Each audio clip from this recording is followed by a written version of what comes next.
قرآن مجید فرقان حمید کا 23واں پارہ 23ویں پارے کے 13ویں رکوع کی دوسری آیت اور سورہ صاد کی آیت نمبر 44 کی تلاوت کا شرف میں نے حاصل کیا ہے اور اسی پر ہم گفتگو کرنے والے ہیں۔ کچھ دن قبل حضرت سیدنا ایوب علیہ السلام کی سیرت طیبہ کے کچھ گوشے جو ہے آپ کے سامنے میں نے رکھے تھے۔ آپ کی سیرت طیبہ کے حوالے سے کچھ گفتگو ہم نے کی تھی۔ چونکہ وہاں پر بات مکمل نہیں ہو پائی تھی، کچھ اور ایسی باتیں جو حضرت ایوب علیہ السلام کے حوالے سے کی جاتی ہیں جن کا تعلق آپ کی ذات سے نہیں ہے، اور ساتھ میں کچھ انتہائی اہم اور ضروری مسائل جن کا تعلق زکوٰۃ سے بھی ہے اس پر گفتگو ہوگی۔ پھر ایک مرتبہ درود پاک پڑھیں محبت کے ساتھ۔ اللہم صلی علی سیدنا و مولانا محمد مبارک وسلم صلاۃ و سلام علیک یا رسول اللہ صلی اللہ تعالی علیہ وسلم۔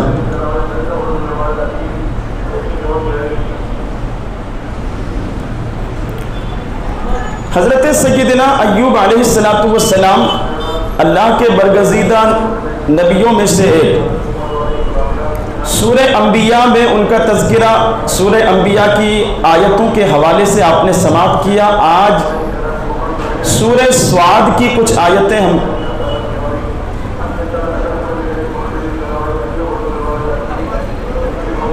میں بھی جو ہے تفصیل کے ساتھ ان کا بیان آیا ہے۔ وَاذْكُرْ عَبْدَنَا ایوب اذ نادى رَبَّهُ أَنِّی مَسَّنِیَ الشَّیطَانُ بِنُصْبٍ وَعَذَابٍ، یہ سورہ صاد کی آیت نمبر 41۔ اور یاد کرو ہمارے بندے ایوب کو جب اس نے اپنے رب کو پکارا کہ مجھے شیطان نے تکلیف اور ایذا پہنچائی۔ حضرت ایوب علیہ السلام کو جو تکلیف جو آزمائش تھی اللہ کی طرف سے آپ کے درجات کو بلند کرنے کے لیے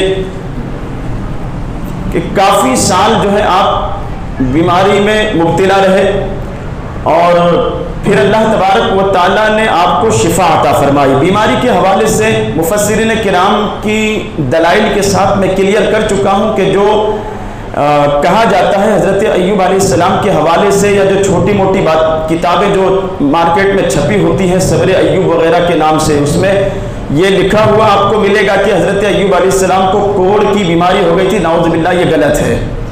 دوسرا یہ کہ آپ کے جسم پاک میں کیڑے جو ہے وہ پڑ گئے تھے، وہ زمین پر گرتے تھے، آپ ان کو اٹھا کر واپس اپنے جسم پر رکھ لیتے تھے، یہ بھی سراسر بہتان، الزام اور غلط بے بنیاد بات ہے۔ حضرت انبیاء کرام علیہ السلام کو اللہ تبارک و تعالیٰ نے ایسی باتوں سے پاک رکھا ہے جس سے لوگ جو ہے گھن محسوس کریں، ایسی چیزوں سے اللہ نے انبیاء کرام کو پاک رکھا۔ پھر آپ کی تکالیف کو دور کرنے کے لیے اللہ تبارک و تعالیٰ نے آپ کو حکم فرمایا تھا کہ آپ پاؤں زمین پر ماریں، ارکض برجلک، اپنا پیر زمین پر مارو، ھذا مغتسل بارد وشراب، ایک پانی کا چشمہ اس سے جاری ہوا۔ اور پھر آپ کو حکم دیا گیا کہ اس سے غسل کریں آپ، اور غسل کرنے کے بعد اس کا پانی نوش کریں، پئیں۔ تو آپ نے غسل کیا اور پانی پیا تو جو بیماری آپ کو تھی وہ تمام کے تمام ظاہری اور باطنی جو کمزوریاں آپ کو آ گئی تھی اللہ نے وہ سب دور فرما دی۔ پھر آیت نمبر 44، وَخُذْ بِيَدِكَ ضِغْثًا فَاضْرِب بِهِ وَلَا تَحْنَثْ إِنَّا وَجَدْنَاهُ صَابِرًا نِعْمَ الْعَبْدُ إِنَّهُ أَوَّابٌ، اور فرمایا کہ اپنے ہاتھ میں ایک جھاڑو لے کر اس سے مار دے، اور قسم نہ توڑ، بے شک ہم نے اسے صابر پایا۔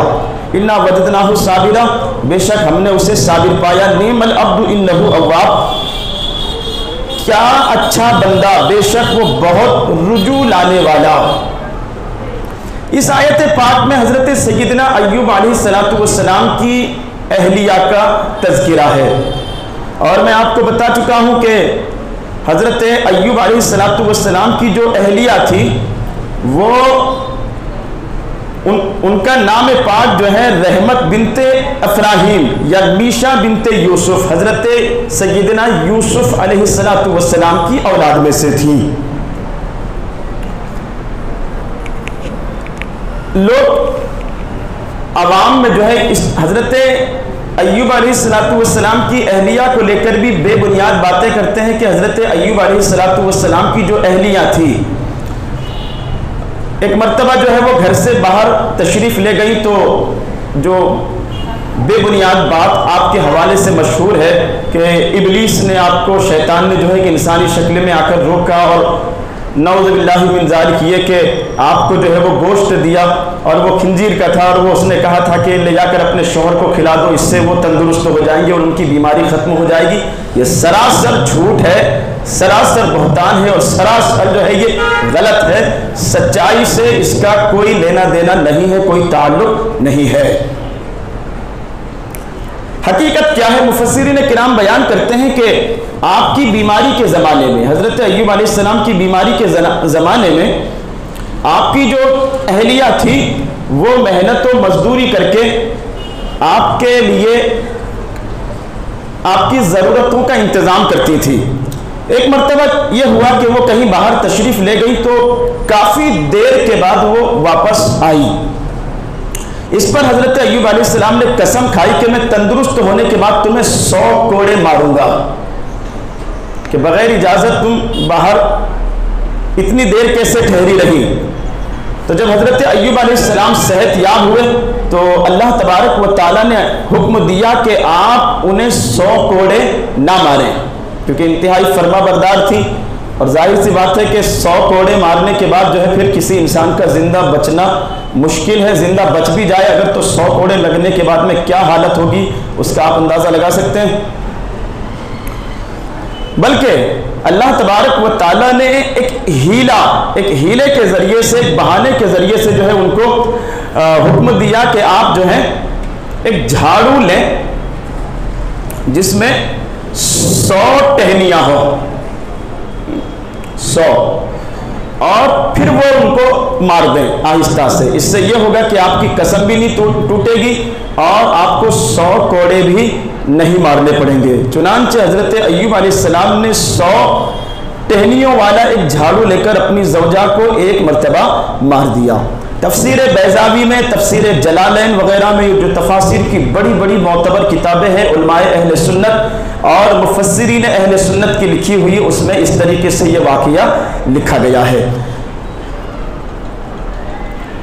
دوسرا جو سبب تھا حضرت ایوب علیہ السلام کے قسم کھانے کا، امام اہل سنت بیان کرتے ہیں کہ حضرت ایوب علیہ السلام اللہ تبارک و تعالیٰ کے پیارے نبی ہیں۔ آزمائش اور ابتلا کے دور میں آپ کی بیوی جن کا نام رحمت بنت ابراہیم تھا، اور یہ حضرت یعقوب بن اسحاق بن ابراہیم علیہ السلام کی اولاد میں سے تھی، وہ آپ کے لیے محنت اور مزدوری کر کے خوراک مہیا فرماتی تھی۔ ایک دن انہوں نے حضرت ایوب علیہ السلام کی خدمت میں کچھ زیادہ جو ہے کھانے کی چیزیں پیش کی، نعمتیں پیش کی، تو حضرت ایوب علیہ السلام کو گمان ہوا کہ شاید وہ کسی کا مال خیانت کے ذریعے حاصل کر کے لائی ہے، یا کوئی غلط جو ہے مال جو ہے وہ لے کر آ گئی ہے۔ اس پر آپ کو غصہ آیا اور آپ نے قسم کھائی کہ جب میں صحت یاب ہو جاؤں گا بیماری سے تو 100 کوڑے یا 100 چھڑیاں ماروں گا۔ فتاوی رضویہ شریف میں بھی اس واقعے کو اس طریقے سے لکھا گیا ہے۔ پھر بعد میں مفسرین کرام نے لکھا ہے کہ حضرت ایوب علیہ السلام کی زوجہ پر، آپ کی بیوی پر اس رحمت اور تخفیف کا جو سبب ہے، یعنی جو ان پر رحم کیا گیا اور ان جو قسم کھائی تھی حضرت ایوب علیہ السلام نے 100 کوڑے مارنے کی، اس میں جو کمی کر دی گئی، آپ کو حکم دیا گیا کہ 100 ٹہنیوں والا ایک جھاڑو لے لیں اور اس کو ایک ہی مرتبہ میں مار دیں، تو یہ جو تخفیف کی گئی قسم میں، اس کا سبب کیا تھا؟ مفسرین کرام بیان کرتے ہیں چونکہ وہ انتہائی نیک تھی، انبیاء کرام کی اولاد میں سے تھیں، اور بیماری کے زمانے میں جب حضرت ایوب علیہ السلام کافی عرصے تک جو ہے بیمار رہے اور آپ سے سب کچھ چھن گیا، آپ کی اولاد کا انتقال ہو گیا، آپ کا مکان گر گیا، ہزاروں اونٹ بکریاں وغیرہ وہ سب کے سب مر گئی، آپ کی جو فصل تھی کھیتوں میں وہ فصل تباہ و برباد ہو گئی، تو اس زمانے میں بھی اس نیک خصلت، وفا شعار اور